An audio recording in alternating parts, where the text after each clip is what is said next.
Ekstra, Jiang Fangzhu 1. Setelah Ye Bufan dan yang lainnya naik, Jiang Fangzhu memilih untuk tinggal di bumi sendirian, tetapi dia tidak menyesalinya sama sekali, dan malah hidup dengan sangat bahagia.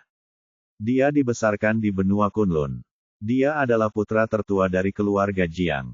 Dia dibebani dengan harapan seluruh keluarga dan menjalani kehidupan yang sangat melelahkan. Namun kini setelah saya tiba di bumi, saya merasakan kehidupan yang benar-benar berbeda, terutama Ouyang Jing yang sangat terlambat bertemu dengan Ouyang Jing, jatuh cinta pada pandangan pertama, dan keduanya jatuh cinta. Kehidupan materi yang sangat kaya, ditambah dengan hiburan yang menarik dan makanan cinta, membuatnya bahagia seperti dewa. Segala sesuatu tentang kenaikan dan kultivasi dilupakan. Karena itu, dia menekan kultivasinya, tidak membiarkan surga mempengaruhinya, dan menjalani kehidupan bahagia di bumi tanpa rasa malu atau malu. Meski buminya bagus, namun itu bukanlah akarnya, ia tidak bisa mempertahankan kebahagiaannya dalam waktu yang lama. Apalagi hubungan keduanya tetap perlu diakui oleh pihak keluarga. Setelah jangka waktu seperti ini, Jiang Fangzhu membawa Ouyang Jing ke benua Kunlun. Di satu sisi, dia ingin bersenang-senang, dan di sisi lain, dia ingin kembali menemui orang tuanya mempersiapkan pernikahan. Kembali ke benua Kunlun melalui lorong itu, dia tidak terburu-buru untuk pulang. Sebaliknya, dia membawa Ouyang Jing mengunjungi 5 negara bagian besar, memeriksa satu persatu di mana dia dan Ye Bufan bertarung bersama. Kekuatannya saat ini berada di puncak tahap kesengsaraan, dan dia hampir dapat menyapu antarmuka ini tanpa mengkhawatirkan bahaya apapun. Ketika Ouyang Jing datang ke dunia aneh ini untuk pertama kalinya, dia terpesona oleh pemandangan aslinya dan bersenang-senang. Saat ini, pemberontakan robot terjadi di bumi, tetapi mereka tidak menyadarinya.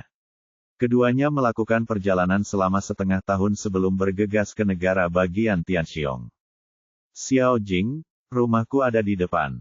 Berdiri di puncak gunung dan melihat ke kejauhan, jantung Jiang Fangzhu melonjak.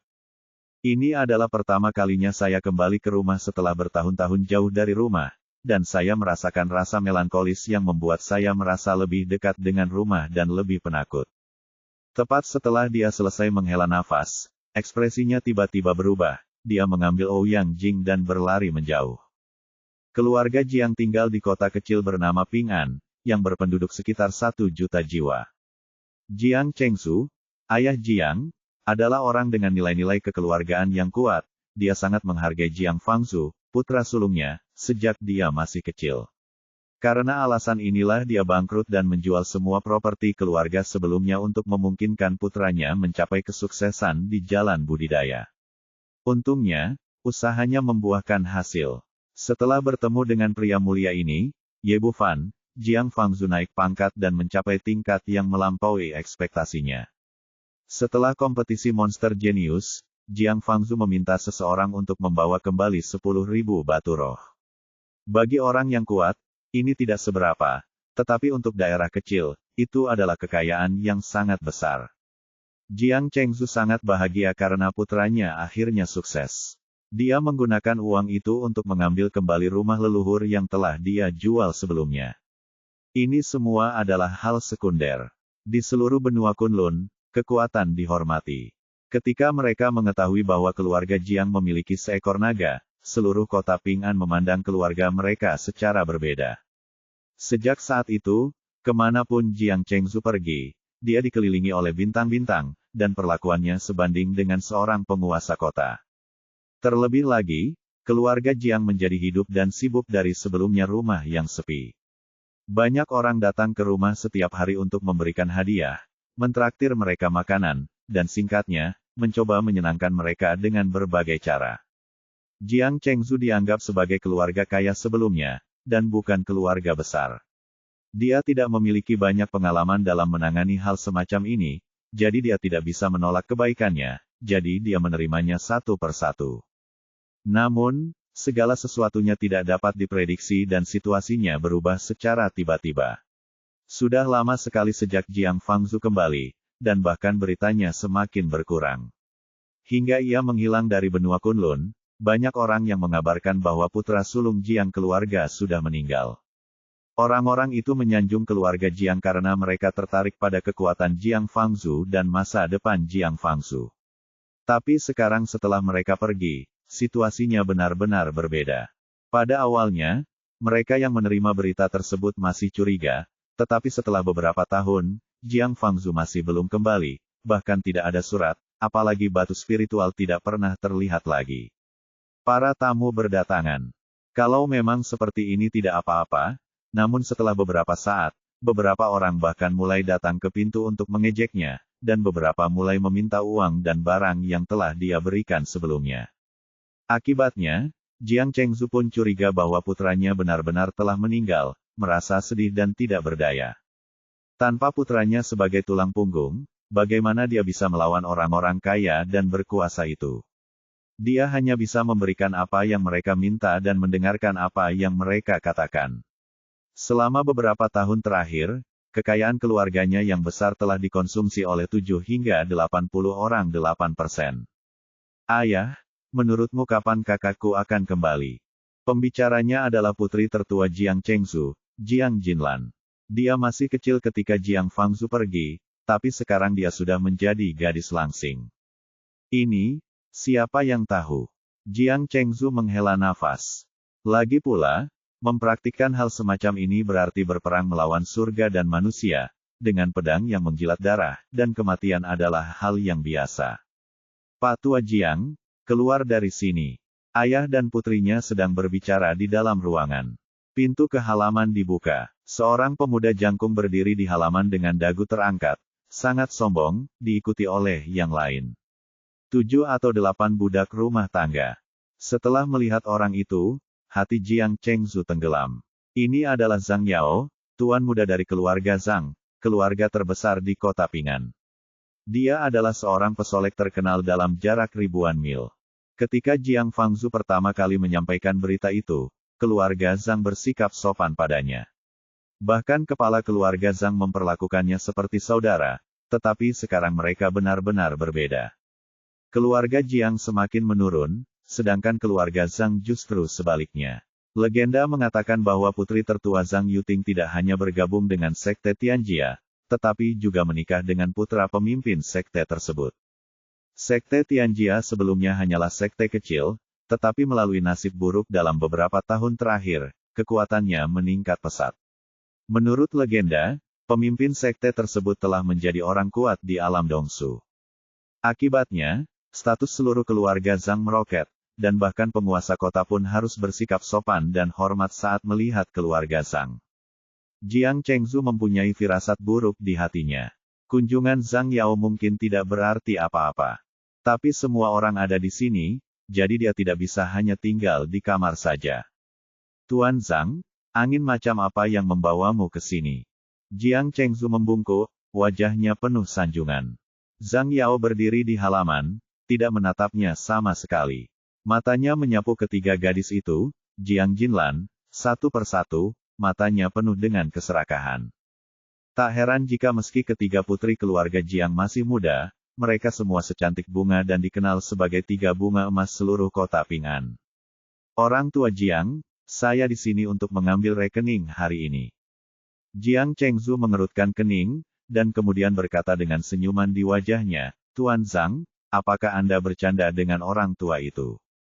Tampaknya keluarga Jiang kita tidak pernah melakukannya, meminjam uang darimu, kan? Siapa bilang kamu pasti meminjam uang ketika kamu ingin membayar? Zhang Yao menunjuk kembali kedua pasang singa batu yang berdiri di pintu. Saya pribadi mengirim mereka ke sini 2 tahun lalu terbuat dari batu giok Tianshui dan sulit ditemukan. Petik 2. Ternyata ketika keluarga Jiang berada di puncaknya, keluarga Zhang juga menyukai mereka, dan keluarga Zhang mengusulkan untuk membuka sekte tersebut dan memintanya untuk mengirim mereka sepasang singa batu ini. Pada saat itu, kebaikan itu sulit untuk ditolak, jadi Jiang Chengzu menerimanya. Tetapi dia tidak menyangka pihak lain akan memintanya kembali sekarang. Dia buru-buru berkata, sepasang singa batu ini masih utuh. Anda dapat mengambilnya kembali, Tuan. Apakah itu akhir dari mengambilnya kembali? Zhang Yao mencibir, singa giok yang begitu bagus telah disimpan di rumah Anda 2 tahun, dan Anda harus membayar sejumlah bunga. 1 tahun 10.000 uang tunai tingkat rendah tidaklah terlalu banyak, bukan? Ekstra, Jiang Fangzu, 2.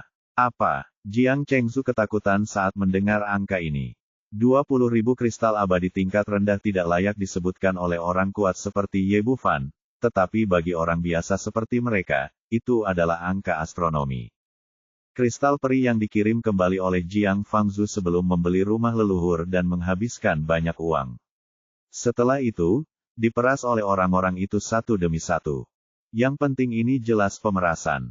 Pihak lain ngotot mengirimkan singa batu ini, tinggal minta kembali saja. Kalau dipaksa dilepas selama 2 tahun masih harus bayar bunga sebesar itu, bukankah ini pemerasan? Meskipun hatinya marah, Jiang Chengzu tidak berani menunjukkan apapun, dan berkata dengan senyuman di wajahnya, Tuan Zhang, apakah kamu bercanda? Siapa kamu? Apakah kamu pantas untuk aku bercanda? Kamu. Zhang Yao berkata dengan mulut besar. Dia melemparkannya dan menjatuhkan Jiang Chengzu ke tanah. Ayah. Jiang Jinlan bergegas dan membantu Jiang Chengzu berdiri, sementara putri keduanya Jiang Jinhua memelototinya. Mengapa kamu memukuli ayahku? Nak, jangan bicara omong kosong. Jiang Chengzu bangkit dari tanah dan segera menarik putrinya ke belakang, masih tersenyum. Tuan Zhang, gadis kecil ini bodoh, jangan khawatir tentang hal itu. Zhang Yao memandang dengan rakus ke atas dan ke bawah tubuh Jiang Jinhua, matanya penuh dengan kata-kata kotor yang tak terkendali. Pak Tua Jiang, apakah Anda ingin mengambil uang itu atau tidak? Jiang Chengzu berkata dengan ekspresi pahit di wajahnya, Tuan Zhang, Pak Tua, saya benar-benar tidak bisa mendapatkan uang sebanyak itu. Jadi Anda harus melakukannya, lebih murah hati. Tidak masalah jika kamu tidak dapat memberikan uang. Bukankah ada 3 gadis? Merekalah yang harus disalahkan, jadi aku dengan enggan menerimanya. Orang ini membuka mulutnya, dia mengungkapkan tujuan sebenarnya. Ternyata semuanya hanyalah alasan, dan tujuannya adalah untuk menyukai 3 bunga emas keluarga Jiang. Kamu kentut. Jiang Jinhua memiliki kepribadian yang galak dan tidak bisa lagi mengendalikan amarah di hatinya. Berhentilah bermimpi dan keluarlah. Kamu tidak diterima di keluarga Jiang kami. Yang pertama malam ini, lakukanlah. Zhang Yao berhenti berbicara dan melambai kepada budak di belakangnya, bawa ketiga gadis kecil ini kembali padaku. Tidak, kamu tidak bisa melakukan ini. Bergandengan tangan dan mengambil ketiganya. Dengan putrinya di belakangnya, Jiang Jinlan melotot, Zhang Yao, jangan pergi terlalu jauh, atau kakakku tidak akan membiarkanmu pergi ketika dia kembali. Hahaha, Zhang Yao, aku tertawa terbahak-bahak, seolah-olah mendengar sesuatu yang lucu.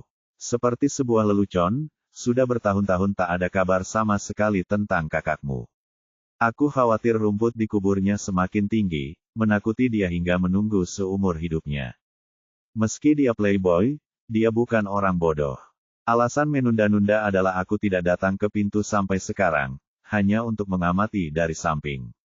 Keluarga Jiang telah diintimidasi oleh orang lain selama bertahun-tahun, dan tidak ada tanda-tanda keberadaan Jiang Fangzu sampai sekarang, jadi mereka bertindak tidak bermoral.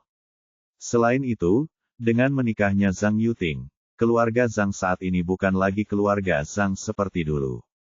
Jadi bagaimana jika Jiang Fangzu kembali? Apakah mereka masih bisa melawan sekte Tianjia? Jiang Jinhua tidak tahan mendengar seseorang mengutuk kematian kakaknya, dan dia langsung meledak, adikmu sudah mati, dan seluruh keluargamu sudah mati. Gigi tajam, lidah tajam, mari kita lihat bagaimana aku berurusan denganmu malam ini. Zhang Yao berteriak lagi, apa yang masih kamu lakukan? Ambil tindakan. Tuan memberi perintah, dan semua budak yang dibawanya bergegas maju. Meskipun orang-orang ini tidak terlalu kuat, mereka semua adalah praktisi, dan mereka semua memiliki kultivasi tingkat tahap ramuan emas. Itu bukanlah sesuatu yang bisa dilawan oleh orang-orang seperti keluarga Jiang. Dan pada saat kritis ini, suara gemuruh datang dari udara, coba saya lihat siapa di antara kalian yang berani. Begitu dia selesai berbicara, 2 sosok muncul di depan Jiang Chengzu dan yang lainnya. Itu adalah Jiang Fangzu dan Ouyang Jing yang bergegas kembali. Baru saja, Jiang Fangzu menggunakan kesadaran spiritualnya untuk mendeteksi arahnya dan kebetulan melihat pemandangan ini. Melihat orang tua dan adik perempuannya diintimidasi sedemikian rupa, paru-parunya hampir meledak karena amarah. Momentum kekerasan tiba-tiba meletus, dan 8 budak yang baru saja bergegas segera terbang menjadi abu, bahkan meninggalkan jiwa mereka. Saudaraku, nak, melihat kembalinya Jiang Fangzu yang tiba-tiba, anggota keluarga Jiang sangat gembira, menangis kegirangan dan mengelilinginya. Ini, Zhang Yao tidak menyangka hal ini akan terjadi. Kecuali pengawal pribadinya, semua orang yang dibawanya dipenggal di tempat, dan mereka meninggal dengan sangat mengenaskan. Nak, kamu berani membunuh anggota keluarga Zhangku. Apakah kamu tidak ingin hidup? Orang ini terbiasa sombong. Meskipun dia mengenali Jiang Fangzu, dia tidak mengambil hati, seberapa kuat dia. Bagaimanapun, keluarga Zhang saat ini berbeda dengan masa lalu. Menurutnya, keluarganya cukup kuat untuk mendominasi kota Ping'an, apalagi menganggap enteng pihak lain. Ayah dan ibu, biarkan aku menangani orang ini dulu. Jiang Fangzu menghibur keluarganya dan menoleh dengan mata tajam, penuh aura pembunuh. Petik 2. Saya tidak peduli apakah Anda keluarga Zhang atau keluarga Li. Jika Anda menghina keluarga saya saat saya pergi, Anda harus mati hari ini. Tahap jiwa, tetapi pengawal pribadinya adalah... Seorang pria kuat di tahap awal Tuhan, dia melambaikan tangannya dan mengeluarkan perintah pembunuhan, ya. Penjaga itu setuju dan hendak mengambil tindakan, tetapi begitu dia mengambil langkah ke depan, kilatan cahaya pedang melintas di depan matanya, dan kemudian seluruh tubuhnya terbelah menjadi 2, dan jiwanya hancur berkeping-keping. Zhang Yao nyata sekarang. Saya khawatir, para penjaga di tahap inti emas baru saja mati, tetapi mereka adalah orang-orang kuat di tahap transformasi, dan mereka bahkan tidak dapat menghentikan mereka dengan pedang. Jiang Fangzu, apa yang terjadi hari ini? Dia juga orang yang menindas yang lemah dan takut pada yang kuat. Ketika dia melihat pihak lain menunjukkan kekuatan yang cukup, dia segera mundur. Sejauh ini, bagaimana bisa begitu murah? Jiang Fangzu kini berada di puncak kekuatan kesengsaraannya dan bisa melonjak kapan saja. Seperti kata pepatah, yang kuat tidak bisa dihina. Pihak lain menghina keluarganya, yang sudah membuatnya marah. Hari ini, Zhang Yaopeng ketika saya bertemu dengan tatapan dingin Jiang Fangzu, hati saya gemetar ketakutan, beraninya kamu. Saya dari keluarga Zhang, dan saudara perempuan saya adalah istri tuan muda dari Sekte Tianjia. Jika Anda berani menyentuh saya, keluarga Zhang tidak akan membiarkan Anda pergi, begitu pula Sekte Tianjia. Pada saat itu, baik orang tua maupun saudara perempuan Anda tidak akan selamat. Dia takut, jadi dia pindah ke belakang panggung, berharap untuk menakut-nakuti pihak lain. Tapi dia tidak pernah menyangka bahwa menggunakan keluarganya sebagai ancaman akan menyentuh punggung Jiang Fangzu lagi. Begitu dia selesai berbicara, dia merasakan sakit yang menyayat hati. Kakinya, tanpa melihat apa yang terjadi, kedua pahanya dipotong sampai ke akarnya, dan Jiang Fangzu jatuh ke tanah dengan pedang di tangannya. Tatap muka, mematikan, di belakang panggung sangat sulit, bukan? Saya tidak akan membunuh Anda terlebih dahulu, saya akan membiarkan Anda menemukan orang-orang dan menemukan saya semua orang di belakang panggung yang dapat Anda temukan. Tujuannya sangat jelas. Dia tidak bisa terus-menerus menekan Fei Sheng. Sebelum pergi, semua masalah yang mengancam keluarganya harus diberantas. Tunggu saja aku, keluarga Zhang tidak akan membiarkanmu pergi. Sungguh konyol bahwa Zhang Yao tidak mengetahui keberadaan seperti apa yang dia hadapi, jadi dia segera mengeluarkan jimat komunikasi giok dan meminta bantuan ayahnya. Ekstra, Jiang Fangzu 3. Melihat putranya telah memecat Zhang Yao dan bahkan memintanya memanggil orang, Jiang Chengzu tiba-tiba menjadi gugup. Fangzhou, apakah ini mungkin? Keluarga Zhang sangat kuat sekarang, dan ada Sekte Tianjia di belakangnya. Jangan khawatir, ayah, kecuali kakak laki-laki tertuaku, putramu adalah yang terkuat di seluruh benua Kunlun. Jangan khawatir tentang orang lain. Jiang Fangzu apa yang dia katakan sangat mendominasi, dan dia benar-benar memiliki kekuatan ini sekarang. Ayah dan ibu, izinkan aku memperkenalkan kepadamu. Ini pacarku Ouyang Jing, yang juga merupakan saudara perempuan dari kakak laki-laki tertuaku. Selain marah, Jiang Fangzu sebenarnya tidak menganggap serius keluarga Zhang sama sekali dan mulai untuk memperkenalkan pacarnya kepada keluarganya. Semua orang di keluarga Jiang sangat gembira. Putra mereka kembali dengan selamat dan membawa kembali menantu perempuan yang begitu cantik. Semua orang berseri-seri dengan gembira. Dan pada saat ini, suara gemuruh bergema di seluruh kota Ping'an. Mari kita lihat siapa yang sudah cukup hidup dan berani menyentuh anggota keluarga Zhang saya. Begitu kata-kata itu keluar, lusinan sosok datang berlari dari kejauhan, berkedip dia datang ke pintu rumah Jiang. Pemimpinnya adalah seorang pria parubaya yang mengenakan jubah hitam, dengan wajah marah. Keluarga Zhang lah yang menganjurkan pembukaan sekte tersebut. Saat ini, keluarga Zhang berada di puncak kekuasaannya. Sejak putri mereka menjadi mitra budidaya ganda tuan muda sekte Tianjia, status seluruh keluarga telah melonjak seperti roket. Saat ini, Kai Feng Zong sangat arogan. Tidak berlebihan untuk mengatakan bahwa bahkan di seluruh kota Ping'an, tidak ada yang bisa menganggapnya serius, termasuk penguasa kota. Tanpa diduga, di momen puncak keluarga Zhang, ia menerima pesan dari putranya yang meminta bantuan, mengatakan bahwa seseorang telah memotong kakinya.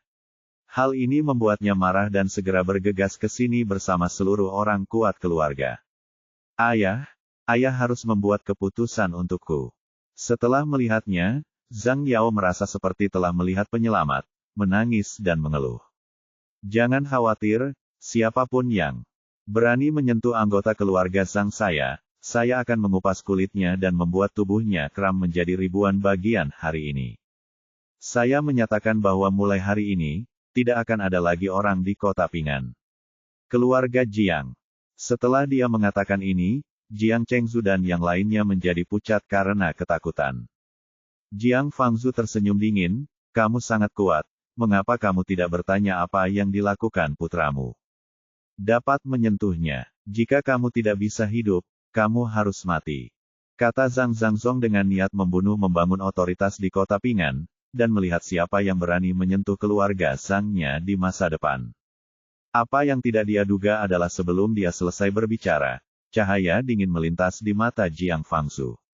Dia melambaikan pedang panjang di tangannya, dan cahaya pedang tajam melintas di depan matanya, diikuti dengan suara robekan di matanya. Pikiranku, rasa sakit yang hebat di jantung dan paru-paruku menyebabkan kakiku melayang. Dia adalah orang kuat dalam tahap transformasi, tetapi dia tidak berbeda dengan Zhang Yao. Dia tidak memiliki perlawanan sama sekali sebelum kakinya hancur dan dia jatuh ke tanah, darah muncrat. Ayah dan anak itu tampak sangat sedih bersama. Jiang Fangzu memegang pedang panjang dan menatap tajam ke arah keluarga Zhang. Jika kamu tidak ingin mati, keluar dari sini. Keluar dari sini. Seorang lelaki tua berkulit hitam dari keluarga Zhang naik ke udara menyempurnakan kekosongan. Awalnya, dia masih mengharapkan keberuntungan, berpikir bahwa selama dia bisa membunuh pemuda di depannya, dia akan bisa mendapatkan pijakan yang kokoh di keluarga Zhang dan bahkan diberi hadiah oleh sekte Tianjia. Tapi begitu tubuhnya melompat, dia tersapu oleh cahaya pedang yang tajam, dan dia berakhir dengan tubuh dan jiwa hancur. Pada saat ini, semua orang di sekitar sangat ketakutan. Hanya pada saat inilah mereka benar-benar melihat betapa kuatnya pemuda ini. Tidak berlebihan untuk mengatakan bahwa membunuh orang kuat yang menyempurnakan cermin void itu seperti membunuh ayam. Kecuali lelaki tua berkulit hitam, yang terkuat di antara orang-orang yang tersisa adalah mereka yang berada di alam transformasi ilahi, yang sebagian besar berada dalam tahap jiwa baru lahir. Siapa yang berani tinggal di sini saat ini, mereka segera berpencar seperti burung dan binatang, dan melarikan diri sepenuhnya dalam sekejap. Semuanya terjadi begitu cepat, hanya pada saat inilah Kai Zong kembali sadar dan meraung, "Junior, kamu berani menyakitiku, aku adalah kepala keluarga Zhang." Tapi sebelum dia bisa menyelesaikan kata-katanya, dia merasakan perasaan dingin di telinganya, sebuah telinga terbang ke udara. Wajah Jiang Fangzu penuh dengan penghinaan, kepala keluarga Zhang tidak berarti apa-apa di mata saya. Setelah telinga lainnya dipotong, Zhang Zhangzong sangat marah, "Nak, tahukah Anda bahwa di belakang keluarga Zhang saya ada sekte Tianjia, dan putriku adalah pemimpin sekte muda." Nyonya, petik 2. Ini adalah kartu truf terbesarnya. Dia tidak menyangka status keluarganya akan begitu terhina. Panggil seseorang. Jika Anda memiliki informasi latar belakang, hubungi saya. Jiang Fangzu tidak membunuh lawan dengan satu pedang. Tujuannya adalah untuk menghilangkan masalah sekaligus dan menyelamatkan dirinya dari kesulitan mencarinya. Zhang Zhangzong tertegun sejenak. Dia tidak pernah menyangka pihak lain akan bereaksi seperti ini. Anda harus tahu bahwa dalam 1 juta mil, Sekte Tianjia jelas merupakan eksistensi terkuat. Terutama dalam beberapa tahun terakhir, kekuatannya sangat kuat, dan pemimpin sekte bahkan telah menembus tahap Dongsu. Awalnya saya berpikir bahwa selama saya melaporkan latar belakang ini, pihak lain akan takut padanya apapun yang terjadi, dan akan melarikan diri bahkan jika dia tidak berlutut dan memohon belas kasihan saat itu juga, tetapi pada akhirnya, dia diminta untuk menelepon seseorang. Meskipun dia terkejut, dia tidak terlalu peduli saat ini. Dia mengeluarkan jimat giok dan mengirim pesan kepada putrinya. Saat ini, keluarga Jiang membuat keributan satu demi satu. Banyak orang berkumpul di luar pintu untuk menyaksikan kegembiraan. Mengapa putra keluarga Jiang ini begitu sombong? Dia bahkan meminta pihak lain untuk menelepon seseorang. Bukankah dia mencari kematian? Masih terlambat untuk melarikan diri saat ini. Begitu Sekte Tianjia tiba, keluarga Jiang akan selesai sepenuhnya. Meskipun keluarga Jiang Chengzu terkejut, mereka pada titik ini, tidak ada jalan keluar lain selain membiarkan anak saya mengambil keputusan. Tidak lama kemudian, tekanan besar datang dengan sangat besar. Semua orang berbalik dan melihat lusinan orang muncul di hadapan mereka, mendarat di kompleks keluarga Jiang dalam sekejap mata. Pemimpinnya adalah seorang pria paruh baya berjubah emas. Dia memancarkan aura yang kuat dan telah mencapai puncak Dongsu. Dia memiliki ekspresi arogansi di wajahnya. Jika bukan karena hubungan antara mertuanya, sebagai kepala sekte, dia tidak akan repot-repot memperhatikan masalah sepele seperti itu. Selain itu, Tian Xiongzu awalnya tidak terlalu kuat, tetapi sekte Tianjia sekarang sangat kuat, dan dia telah mencapai puncak Dongsu, benar-benar unik dan sombong di antara yang lain. Di sebelahnya ada sepasang pemuda dan pemudi, putranya Chen Dongqiao dan Zhang Yuting dari keluarga Zhang.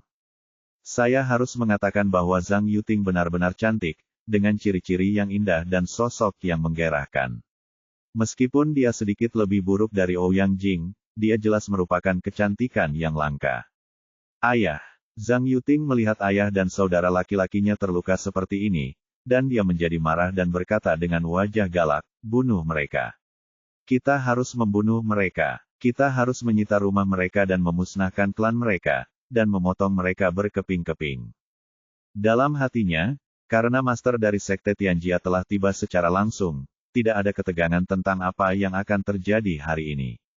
Pihak lain adalah daging di talenan, dan dia bisa menghadapinya bagaimana caranya, dia ingin. Tapi yang tidak dia duga adalah sebelum dia bisa menyelesaikan kata-katanya, kilatan cahaya pedang melintas di depan matanya, dan kemudian 3 kepala terbang tinggi, dan ayah dan anak perempuan dari keluarga Zhang terbunuh dengan 1 pedang. Ekstra, Jiang Fangzu 4. Ini, benar-benar membunuh mereka semua.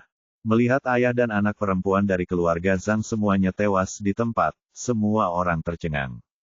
Yang paling penting adalah Zhang Yuting, wanita muda dari Sekte Tianjia, juga terbunuh, dan pemimpin sekte berdiri di sampingnya. Kamu sedang mencari kematian. Benar saja, pemimpin sekte muda Chen Dongqiao sangat marah. Pertama, ini adalah rekan tahunnya, dan kedua, itu seperti menamparkan wajah Sekte Tianjia di depan umum. Dia membalik pergelangan tangannya, dan tombak merah menyala muncul di telapak tangannya. Dia menusukkannya dan mengeluarkan seekor naga api. Semua orang di sekitar mereka merasa sangat panas, seolah-olah udaranya hangus. Harus dikatakan bahwa Master Sekte muda ini masih memiliki sesuatu, dan kekuatannya setidaknya telah mencapai tahap akhir dari Void Refining Mirror. Tepat ketika semua orang mengira pemimpin sekte muda itu marah dan pihak lain akan mati di tempat, kilatan cahaya pedang lain menyala. Cahaya pedangnya tidak terlalu panjang, sekitar 3 kaki, tapi sangat tajam. Sebuah pedang memotong tombak merah menyala di tengahnya, membelahnya menjadi 2, diikuti oleh lengan Chen Dongqiao. Sekarang Jiang Fangzu telah sepenuhnya meniru gaya bertarung Ye Tianren yang kejam dan tenang. Tidak ada yang tidak masuk akal sama sekali.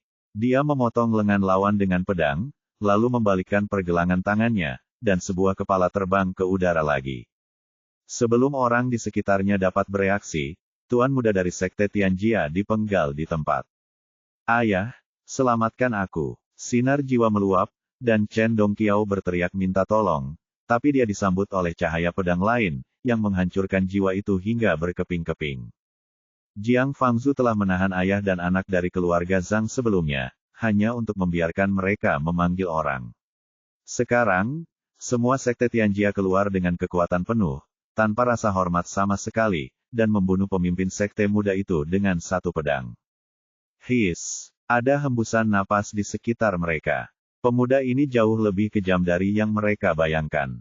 Anda harus tahu bahwa para biksu biasanya tenggelam dalam kultivasi dan jarang memiliki anak. Chen Dongqiao adalah putra satu-satunya Chen Tuan. Sekarang keturunannya telah dipotong dengan satu pedang, bukankah pemimpin sekte ini akan sangat marah? Faktanya, hal ini juga terjadi. Chen Tuan awalnya tidak menganggap serius keluarga Jiang dan menyerahkan semua masalah kepada putra dan menantunya untuk ditangani. Namun ia tidak menyangka sebelum sempat pulih, keduanya tewas di tempat, yang membuatnya geram dan patah hati. Tapi sebelum itu bisa pecah, tekanan kuat tiba-tiba datang padanya, langsung meremukkannya sampai mati dan membuatnya tidak bisa menggerakkan satu jari pun. Ini adalah orang kuat dalam tahap kesengsaraan. Mata Chen Tuan tiba-tiba melebar, dan kemarahan serta kebencian di hatinya langsung digantikan oleh keterkejutan. Di dunia kultivasi, kekuatan selalu dihormati. Dia tidak pernah menyangka bahwa putra keluarga Jiang akan menjadi orang kuat di masa kesusahan. Tetapi sebelum dia pulih dari keterkejutannya, dia merasa seluruh tubuhnya lebih pendek, kakinya terangkat, dan dia jatuh ke tanah dengan bunyi celepuk. Kamu tidak bisa membunuhku. Jika tidak, leluhurku dari Sekte Tianjia tidak akan membiarkanmu pergi. Apakah ada orang lain di belakangmu? Kalau begitu panggil seseorang dan bawa dia kemari secepatnya. Dengan senyuman dingin, alasan mengapa dia tidak membunuh pihak lain adalah karena dia ingin memberantasnya sepenuhnya. Begitu dia mengucapkan kata-kata ini, semua orang di ruangan itu terkejut. Ada keheningan di sekitar, dan semua orang tercengang karena terkejut. Ini adalah pemimpin dari Sekte Tianjia, makhluk yang dijunjung oleh banyak orang, tetapi dia juga tidak dapat memblokir gerakannya dan dikalahkan di tempat oleh pedang. Yang terpenting pemuda ini terlalu gila bahkan ingin menantang nenek moyang Sekte Tianjia. Seberapa kuatkah seseorang yang dianggap sebagai pendukung oleh orang kuat di tahap kesengsaraan? Setidaknya itu tahap Mahayana, atau sudah mencapai tahap kesengsaraan. Pada saat ini, Chen Tuan tidak terlalu peduli. Karena pihak lain memberinya kesempatan untuk menelepon seseorang, dia tidak dapat ragu-ragu dan segera mengeluarkan jimat giok untuk mengirim pesan. Leluhur, selamatkan aku. Tidak lama kemudian, sesosok tubuh muncul di udara. Ini adalah lelaki tua kurus, tidak terlalu tinggi, paling tinggi sekitar 1,60 meter, tetapi kakinya berada di kehampaan, seperti gunung besar, membuat semua orang di sekitarnya terengah-engah. Ketika lelaki tua itu muncul, ekspresi Jiang Fangzu berubah. Tahukah Anda, dia sekarang berada di puncak melampaui kesengsaraan dan bisa membuatnya merasakan bahaya. Dan nafas ini terasa familiar, seolah dia pernah melihatnya di suatu tempat sebelumnya, dan tiba-tiba hatinya tenggelam. Suxian, lelaki tua ini pasti seorang Suxian, persis sama dengan dua orang yang saya lihat di bagian sebelumnya. Dia tidak pernah menyangka bahwa lorong itu telah disegel oleh kakak laki-lakinya, dan masih ada seekor ikan yang lolos dari jaring. Ada Void Immortal yang diam-diam bersembunyi di benua Kunlun. Dia menebak dengan benar, nama lelaki tua itu adalah Yu Zitu, dan dia adalah makhluk abadi virtual yang menyelinap dari dunia abadi. Ternyata dia adalah seorang tukang di rumah Pangeran Abadi Donghua, dan secara tidak sengaja mendapatkan rahasia lorong itu. Jadi dia diam-diam menyelinap ke bawah ketika lorong itu terbuka. Selama pertarungan hidup dan mati antara Ye Bufan dan Duan Muci, dia menyelinap keluar diam-diam tanpa ada yang menyadarinya. Sejak itu, dia tidak menonjolkan diri, menyembunyikan identitasnya karena takut membocorkan berita tersebut ke dunia peri. Dia berlari ke provinsi Tianxiong yang paling lemah, menemukan sekte kecil, mendukung pihak lain sebagai boneka, mencari keindahan dan makanan lezat untuk dirinya sendiri, dan menjadi leluhur tertinggi. Inilah sebabnya mengapa kekuatan sekte Tianjia meningkat pesat akhir-akhir ini. Meskipun tingkat kultivasinya tidak terlalu bagus, dia tetaplah seorang yang abadi. Dengan kesenjangan level yang sangat besar ini, Ukansu.et mendukung sekte kecil di alam bawah atau mudah. Awalnya menjalani kehidupan yang sangat nyaman, tiba-tiba dia menerima pesan dari Chen Tuan yang meminta bantuan. Setelah akhirnya membudidayakan boneka, dia tidak ingin orang lain mati seperti ini, jika tidak, akan terlalu merepotkan untuk menemukan boneka lain, jadi dia datang ke sini sendiri. Dia memandang orang-orang di kakinya dengan jijik, seolah-olah dia sedang melihat semut. Tiba-tiba dia melihat Ouyang Jing yang kurus, dan matanya tiba-tiba berbinar. Dia memiliki penampilan yang luar biasa. Meskipun sekte Tianjia telah memberikan keindahan yang tak terhitung jumlahnya akhir-akhir ini, tidak ada satupun yang bisa menandingi yang ini. Yang terpenting adalah memiliki tubuh sempurna dengan energi Yuanyin murni. Leluhur, pencuri jahat ini membunuh anakku dan melukaiku. Tolong ambil tindakan untuk membalaskan dendam sekte Tianjia kita. Biarkan aku mengambil tindakan. Ingatlah untuk mengirim keempat gadis ini kepadaku nanti. Menjauh dari Ouyang Jing dan melirik ketiga bunga emas keluarga Jiang, dengan ekspresi tidak senonoh di wajahnya. Jangan khawatir, leluhur, semuanya akan dilakukan sesuai pengaturanmu. Chen Tuan berbalik dan mengertakkan gigi dengan kebencian sambil melihat ke arah Jiang Fangzu yang diam. Nak, kamu gila, kenapa kamu tidak sombong? Lagi. Pada saat ini hati Jiang Fangzu tenggelam ke dasar, berpikir bahwa dia telah mencapai puncak melampaui kesengsaraan dan sudah berdiri di puncak dunia ini. Tetapi dia tidak pernah menyangka akan ada makhluk abadi virtual yang lolos dari kesengsaraan, bersih. Untuk membunuh Duan Muci sebelumnya, semua orang harus bekerja sama meskipun Ye Bufan mengambil tindakan, dan itu membutuhkan biaya yang besar. Meskipun kekuatannya berada di puncak melampaui kesengsaraan, dia tidak memiliki kemampuan bos untuk melintasi level dan tidak mampu menghadapi Void Immortal yang levelnya lebih tinggi darinya. Apa yang harus saya lakukan? Pada saat ini, otaknya berputar dengan cepat. Jika dia tidak bisa melawan, dia harus melarikan diri. Memikirkan hal ini, dia menggulung Ouyang Jing dan semua orang di keluarga Jiang di belakangnya, dan melarikan diri dengan cepat ke kejauhan. Ekstra, Jiang Fangzu, 5. Melihat ke arah mana Jiang Fangzu melarikan diri, Yu Zitu meringkuk sambil mencibir. Kamu masih memiliki beberapa kemampuan, tapi sayang sekali kamu tidak bisa melarikan diri saat bertemu denganku.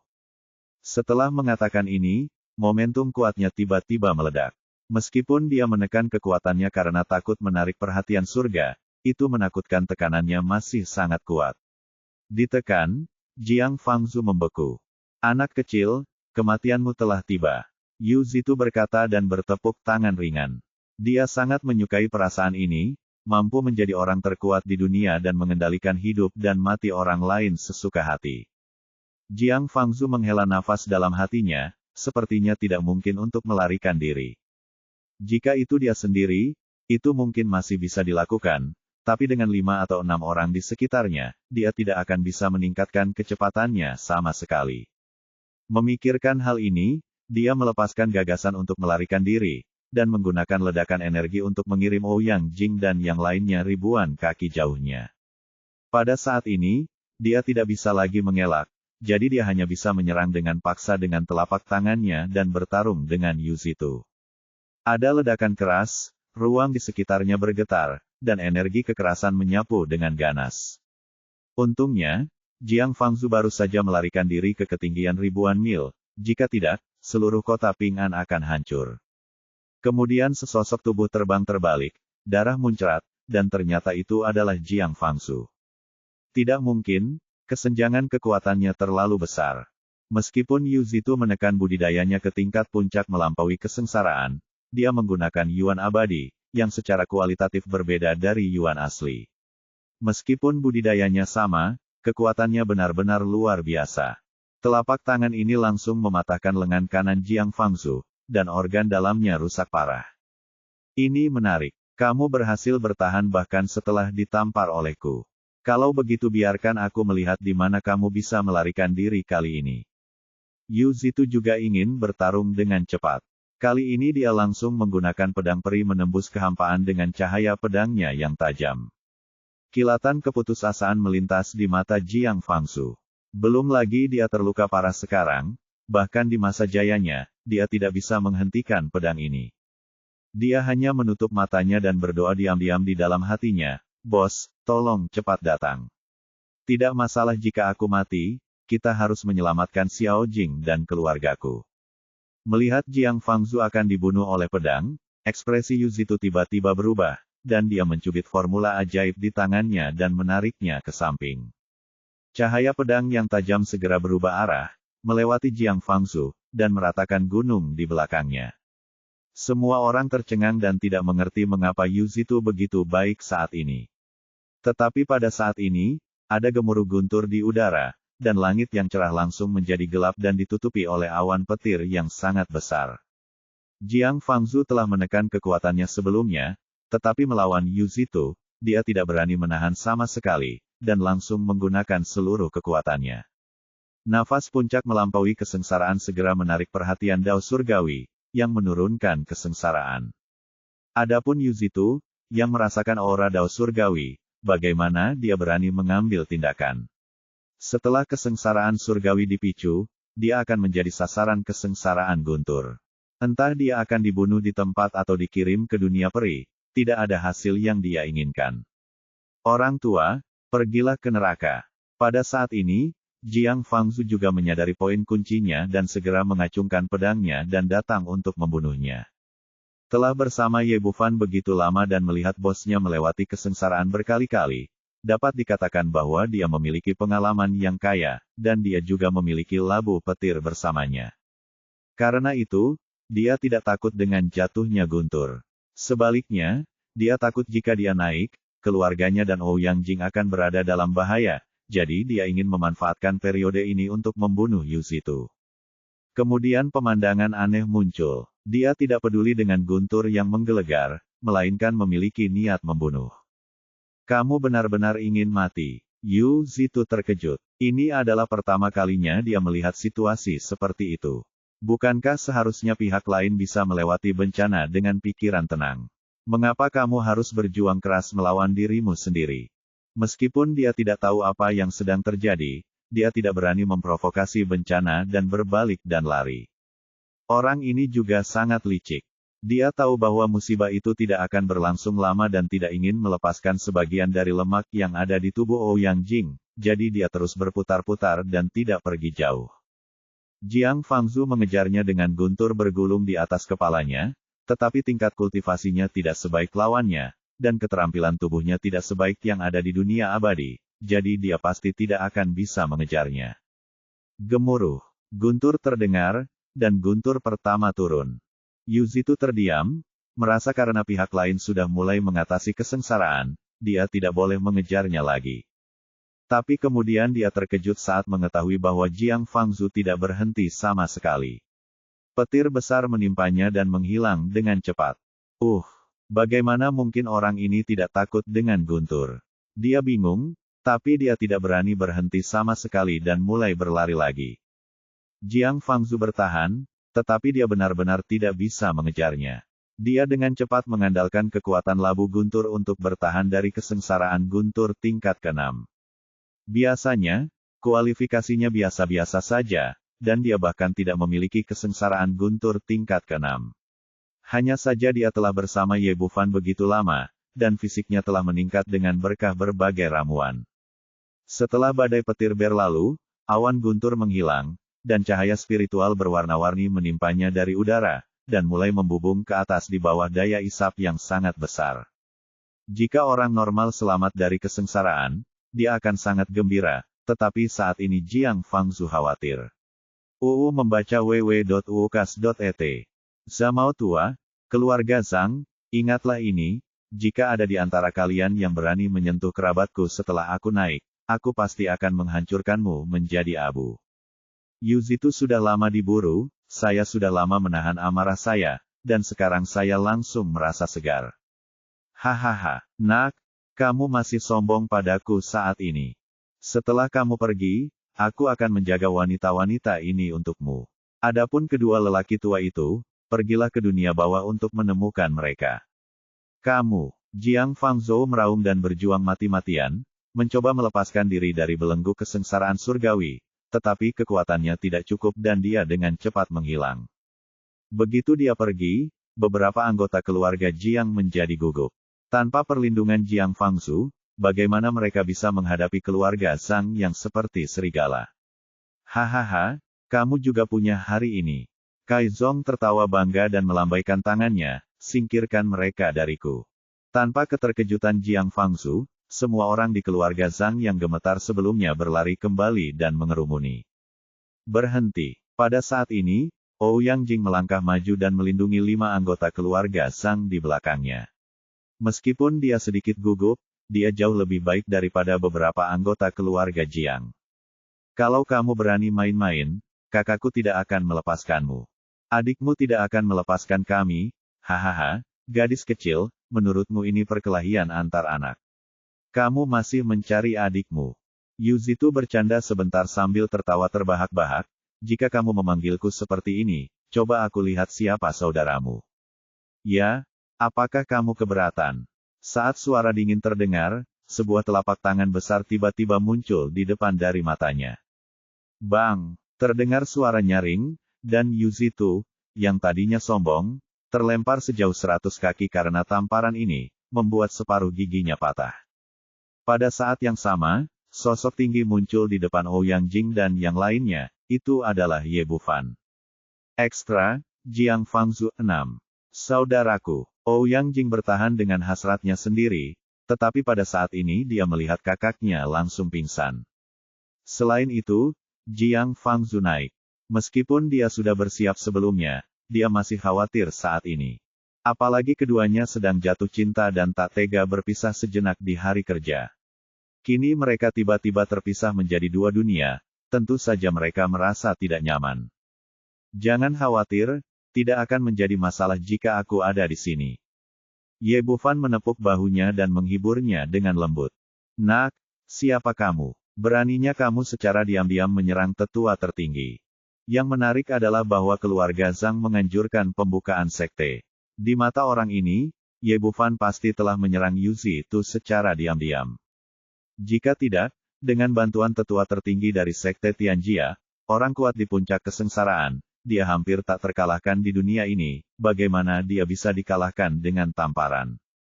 Tapi yang tidak dia duga adalah sebelum dia bisa menyelesaikan kata-katanya, sebuah telapak tangan besar menghantamnya ke udara, mengubahnya menjadi pai daging dan menghancurkan jiwanya hingga berkeping-keping.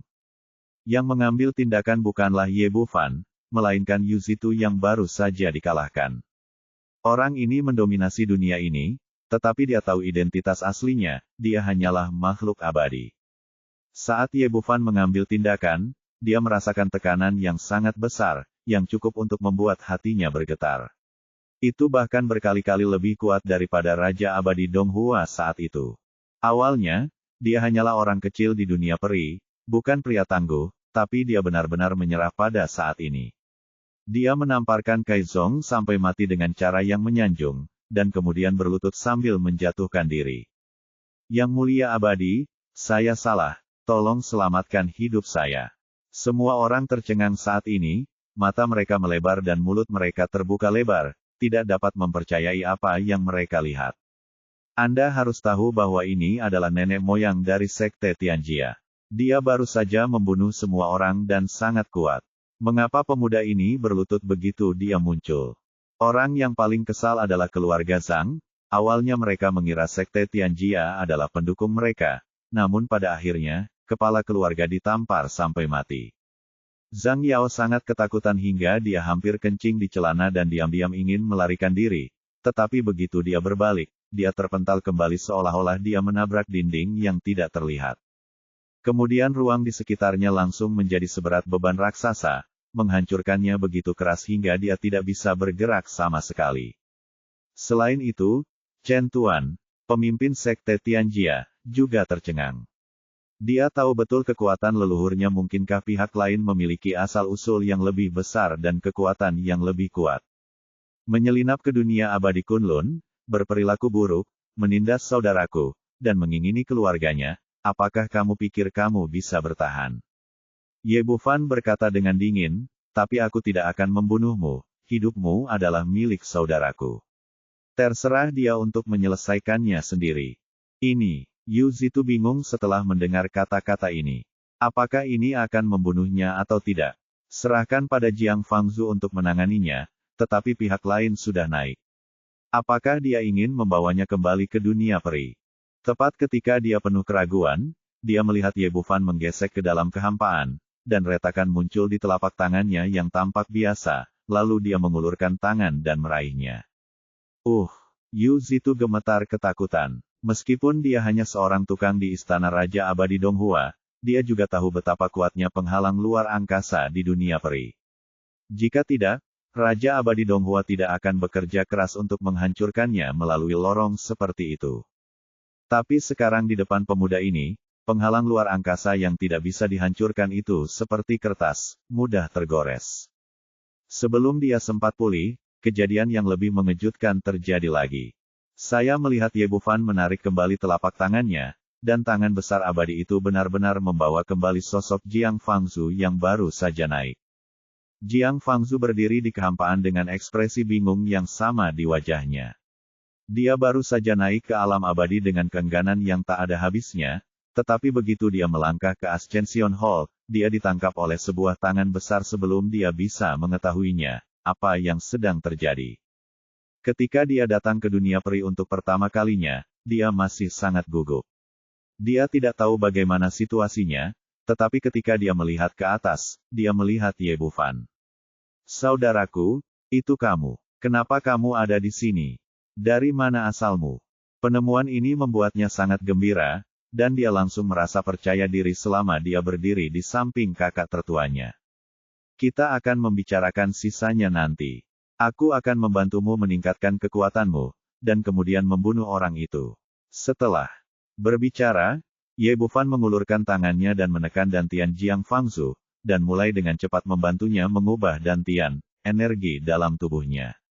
Jiang Fangzu terpaksa naik sebelumnya, meninggalkan Ouyang Jing dan keluarganya di alam abadi Kunlun. Jika dia tidak diizinkan untuk menyingkirkan simpul ini di dalam hatinya, itu akan menjadi penghalang iblis dalam perjalanan menuju kultivasi di masa depan. Justru karena inilah Ye Fan tidak membunuh Yu Zitu, melainkan menarik Jiang Fangzu kembali dari dunia peri dan membiarkannya menyelesaikannya sendiri. Setelah menyelesaikan kesengsaraan dan menerima baptisan akar peri, Anda dapat mengubah esensi peri. Yu Zitu pulih dari keterkejutannya dan diam-diam merasa senang di dalam hatinya. Bagaimanapun, dia masih dalam tahap tengah dari Void Immortal. Jiang Fangzu baru saja naik dan bahkan tidak dapat mengubah esensi abadi. Tidak mungkin untuk membunuhnya mati dalam waktu singkat. Tetapi sedikit yang dia tahu bahwa dengan kekuatan Ye Bufan saat ini, akan mudah untuk membantu Jiang Fangzu mengubah esensi abadi, yang diselesaikan sepenuhnya dalam seperempat jam. Ini, Yu Zitu merasakan perubahan di pihak lain, dan firasat buruk muncul di hatinya. Dia ingin menyelinap pergi, tapi kemudian dia terkejut saat mengetahui bahwa ruang di sekitarnya telah tertutup seluruhnya dan dia tidak bisa pergi sama sekali. Selanjutnya, kekuatan Jiang Fangzu mulai meningkat dengan cepat. Setelah menstabilkan esensi abadi, dia memasuki tahap awal dari virtual immortal, tahap tengah dari virtual immortal, tahap akhir dari virtual immortal, dan tahap puncak dari virtual immortal. Jalan yang mungkin membutuhkan waktu puluhan tahun untuk dilalui oleh para biksu naik lainnya telah selesai seluruhnya di tangan Ye Bufan dalam waktu kurang dari setengah jam. Pergilah. Ye Bufan menarik tangan kanannya, dan Jiang Fangzu meraung panjang, melepaskan kegembiraan di hatinya berkali-kali lipat lebih kuat dari sebelumnya. Orang tua, pergilah ke neraka. Setelah mengatakan itu, dia menamparkan telapak tangannya, dan energi kekerasan mengguncang ruang sekitarnya. Kamu tidak bisa melakukan ini, kalau tidak kamu akan menghancurkan benua Kunlun. Yu Zitu tampak seperti baru saja melihat hantu, wajahnya penuh ketakutan. Pada saat ini, dia tidak lagi menyembunyikan kekuatannya dan sepenuhnya melepaskan tekanan dari suksian tahap tengah. Dia berharap Ye Bufan dapat memperhitungkan keselamatan benua Kunlun dan menyelamatkan hidupnya. Namun kemudian dia terkejut melihat meskipun dia telah mengeluarkan seluruh kekuatannya, ruang di sekitarnya masih stabil seperti gunung, tanpa tanda-tanda runtuh. Fakta telah membuktikan bahwa dia benar-benar berpikir berlebihan. Dengan kendali Ye Bufan saat ini atas ruang angkasa, belum lagi dua makhluk abadi virtual, bahkan Raja Abadi dan Dewa Abadi tidak dapat mengobrak-abrik ruang di sini. Tidak, Yuzitu meraung putus asa, dan kemudian hancur berkeping-keping dengan telapak tangan, menghancurkan tubuh dan jiwa. Membunuh makhluk abadi virtual dengan satu telapak tangan, Jiang Fangzu merasa sangat bahagia. Orang-orang dari keluarga Zhang dan Sekte Tianjia gemetar ketakutan saat melihat pemandangan ini. Untungnya, baik Ye Bufan maupun Jiang Fangzu bukanlah orang yang membunuh. Setelah membunuh pelakunya Zhang Yao, keluarga Zhang dibubarkan, dan Sekte Tianjia juga dibubarkan.